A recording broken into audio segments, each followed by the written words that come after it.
everyone and welcome to today's video. My name's Amy if you're new here, and today I'm going to be showing you how to make one of these signs. So this is actually what I've got up in my beauty room to advertise my business. However, the one I'm going to make is for my mum. She is a childminder and every year she has a party, and I thought it'd be really cute to have one of these to kind of welcome the guests in. She's chosen the colour palette. We are going to go for this same pink colour, but instead of the gold, as I've not got much of that left, we're going to actually use a super fun purple, which is actually my mum's favourite colour. So I think this will be really cute. So if you'd like to see how you make it, then just keep watching. What we'll need for this DIY is a frame. This is actually just a frame from Poundland. Now I actually don't recommend these ones as the vinyl is super flimsy. So if you want to stand this up by itself, it will not stand up. So I've actually kept the frame around it. I think that looks fine for what my mum wants. This one actually is still vinyl, but where I kind of hooked it up, it's fine because it lays flat. If you want this to stand up by itself, I recommend getting a glass frame or kind of a firmer plastic frame you can get. You can still get them really cheap. I just went to Poundland, I got mine from there, but I actually just took out the backing of this and then kept it in the silver frame, and I still think that'll look super cute for this DIY.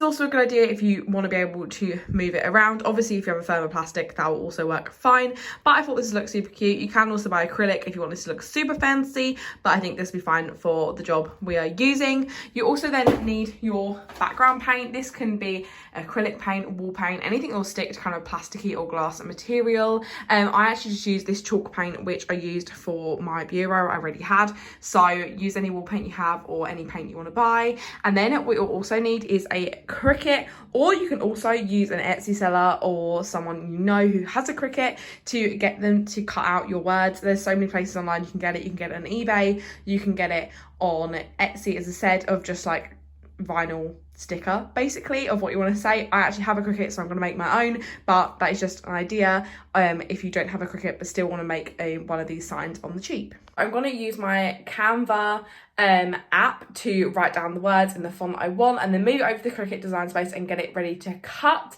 I've done this in all my Cricut tutorials, so if you want to see any of that, then go watch that. But basically all you're going to need to do is make a bit of font saying what you want it to say on a white background with black writing, and then just enter that into your Cricut space and get it to the size you want, and then press cut, and then the Cricut will do all the work for you.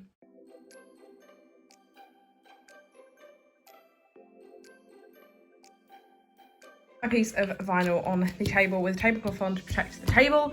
This is my paint I'm going to use. It does work absolutely fine. It just takes quite a few coats, so I'm going to start putting the first coat on now.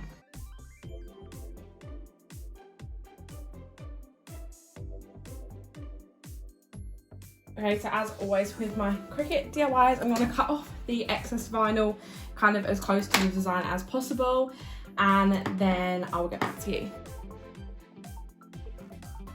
Then, as I don't have I can't even remember what they call it, a weeding tool, I think they called it. I choose a dotting tool, which is for nail art. And then literally all you want to do is get a corner of the vinyl and just peel away all of that backing. It should come off quite nicely and reveal your design, but you do just want to kind of take a bit of time and don't peel away too quickly.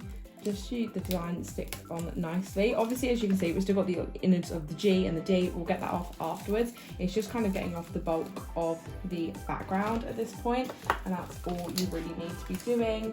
As I say, just be a little bit careful at this bit, and you don't want to ruin your design, but in general, you can kind of get it off all in one swoop normally.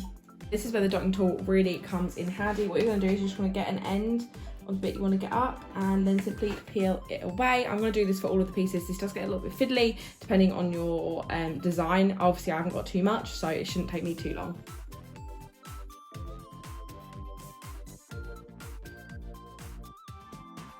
I've then just grabbed some transfer tape and I'm just going to line up and work out how much of this I need and then cut it to the right size. Now we've got our transfer tape and our design cut out, you don't need the mat anymore, so I'm going to take my design off of the mat.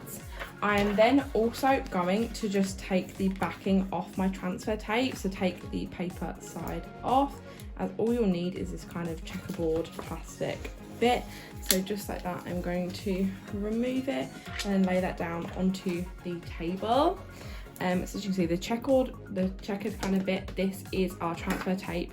So then I'm then going to grab my design and then just pop it on, making sure that all of the design is on the tape, and then just rubbing it in. Now don't worry at this point if the design looks backwards, because when we stick it on, we're going to stick it on like that. So this is the point where I'm having some trouble at the moment with the vinyl I've got.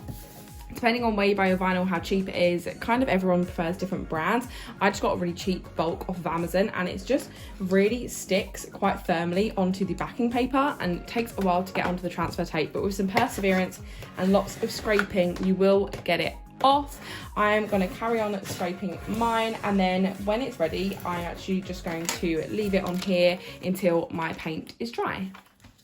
So this is what the piece of plastic looks like after I've painted it. As you can see, you can't see through it. I think I did 3 or 4 coats. Luckily, it was a super hot day because I'm currently filming this when we've got a heat wave, so it's actually really practical because it's set really quickly. So I can do lots and lots of coats.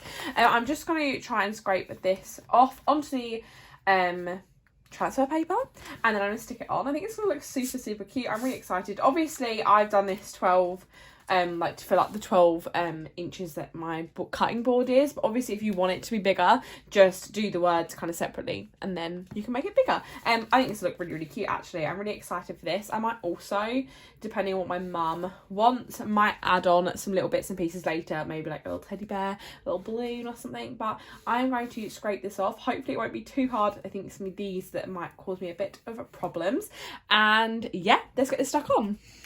So now I've got this off. It was actually relatively easy. I'm just going to line this up in the centre as much as I can. I am just going to do this by eye. I always do this stuff by eye. I know I probably should measure it, but I'm just going to pop that down and then push that on. Now, instead of taking the backing paper off, the transfer tape off straight away, I'm actually going to leave that on there because I did separate these just for ease so I could do this separately, but I want to keep that on just so I can line up the lines to make sure it's kind of even. I took it off just because I think this might be slightly harder to get off than this, and I didn't want to have to worry about trying to peel it off all in one. I thought I'd do this separately, but I thought I'd leave the transfer tape on just so I can line this up so it can be exactly in the centre. So let's do this one now.